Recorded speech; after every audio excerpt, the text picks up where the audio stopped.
Okay, so I know most of us, if not all, get the Realtor magazine, whether it's in the mail or email. They also have the app that you can just upload it, open it on your phone. A lot of you may or may not know this. There's always some kind of safety tip or a safety concern or an issue that they always touch on. So this month, for the month of July, August magazine edition, there's an article in here. It's a really short story, but I kind of want to touch on it a little bit because it's very important, especially in our area. We do have a lot of rural areas still out here.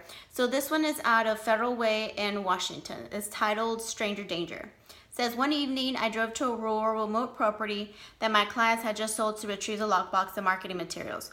When I returned to my car, I realized my keys and phone were locked inside. I ran to the neighbor's house a quarter of a mile away. The house was dark, but I heard voices inside. When I knocked on the back door, because it was dark, I couldn't tell which side of the house I was on. All went quiet.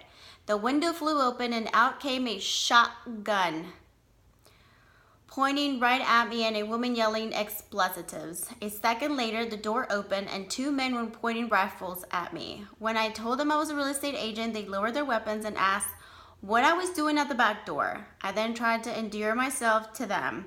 They calmed down when I said I knew the homeowners next door and they let me use their phone. They even invited me to wait there, but at that point I preferred to go back to my vehicle.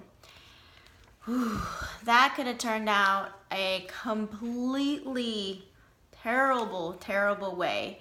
Anytime you go on anybody's property, especially in a rural area, make sure you know that they know you're there, because especially in rural areas, people are very private and they want to maintain that sense of privacy, and most of them are heavily armed. So this is a good lesson for all of us. If you're gonna go somewhere, try to be very visible. You know those magnets on the cars that some of us use?